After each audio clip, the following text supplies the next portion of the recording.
Unprecedented spread of bird flu exacerbated by climate crisis is what experts are warning us of. This is by Nitish Budhu and Sayan Sharif of The Conversation. The spread of the highly pathogenic avian influenza virus H5N1 among animals is unprecedented, having been found in all countries except Oceania, with the United Nations calling it a global zoonotic animal pandemic. H5N1 is known to be able to infect over 350 species of birds and close to 60 species of mammals, with migratory waterfowl, including ducks, swans, geese, and gulls, being especially susceptible to various avian-borne influenza viruses.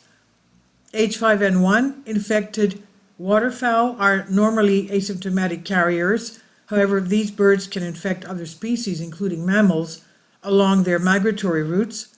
This global transference allows disease to spread and for virus genetics and virulence to continually adapt. Alarmingly, evidence indicates that climate change seems to be impacting the emergence of zoonotic viruses like H5N1. As global climate conditions change, avian migratory patterns and routes are also changing. Higher temperatures and extreme weather has resulted in large-scale population shifts in a range of temperate species. These changes have led to diseases emerging in areas and in genetic configurations entirely unique and unprecedented. H5N1 is a clear indication that disease monitoring and response efforts are an essential part of any climate change adaptation, and mitigation strategy. H5N1, the ecology and genetics of H5N1 viruses have evolved significantly since first being detected in China in 1997. The H5N1 virus has been detected in the polar regions and the first confirmed case of a polar bear dying from H5N1 was recorded in Alaska in 2022. Antarctica has seen significant rates of mortality in its native elephant and fur seal populations as a result of viral exposure. Non-migratory wild birds are highly susceptible to H5N1 infections brought on the wings of their more transitory cousins.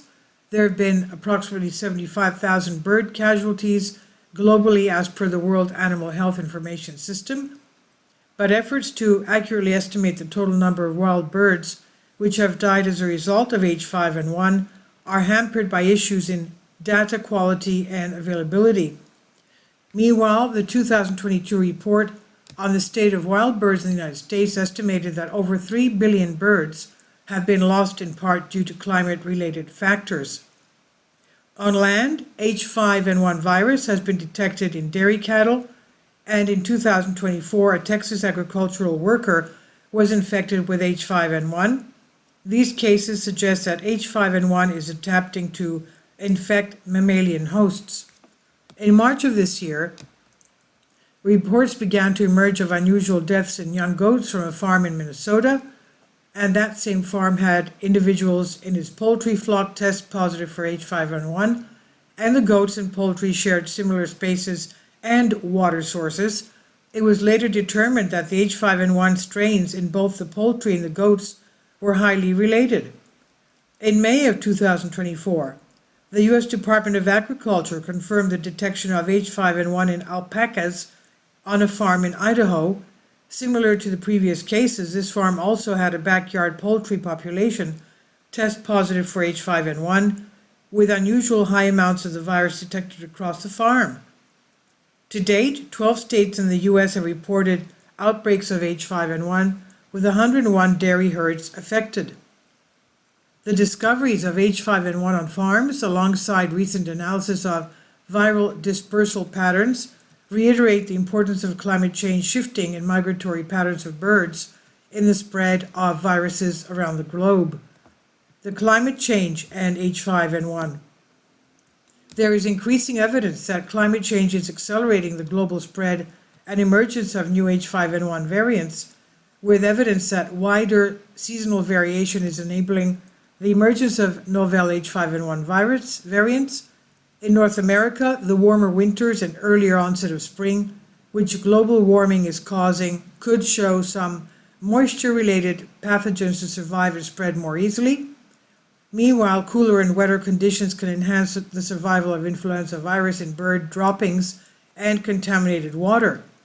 Simply put, the spread of influenza viruses around the globe is dictated by their ability to survive long enough in the place to be able to transmit elsewhere, and climate change in some cases making this survival more likely. The recent cases of poultry to human and cattle to human transmissions underscore the threats posed by these viruses and the importance of understanding how climate change is affecting their spread. Implications and mitigation. The H5N1 virus poses a significant threat to public health, and the recent cases in the US, coupled with H5N1's high mortality rates in humans, underscores the need for vigilant monitoring. Dealing with viruses is always a challenge, however. Climate change is upending many conventional understandings as shifting waterfowl migration patterns and environmental conditions force us to change the strategies. Strengthening healthcare infrastructure and educating communities about H5N1 risks are essential components of comprehensive response strategy. Promoting sustainable agriculture practices such as improving biosecurity in poultry and cattle farms, reducing livestock population density, and enhancing barn ventilation systems is crucial. Innovating smart farming technologies can also help track viral infections in poultry barns. Conservation efforts are essential to maintain healthy ecosystems and minimize viral spread. Restoring natural habitats can mitigate the effects of climate change on wild bird populations, thereby reducing the risk of H5N1 spillover. In the future, global leaders will need to be vigilant with respect to the trajectory of H5N1. International collaboration on disease management will be crucial for implementing health climate adaptation strategies to safeguard the health of both our planet and its inhabitants against viruses like H5N1. This was on the conversation here under Creative Commons by Nitish Budhu, Research Associate, Department of Pathobiology, University of Guelph, and Shahan Sharif, Professor, Immunology, and Associate Dean, Research and Graduate Student, University of Guelph. And this is on Science Alert. Please leave your comments and thank you for your support. Finally, support my Patreon account. The daily posts are 5 videos daily, and they are totally different from what I have on my YouTube channel. Thank you so much for your support and that you find all my content so interesting. You'll find the Patreon account details in the description box below.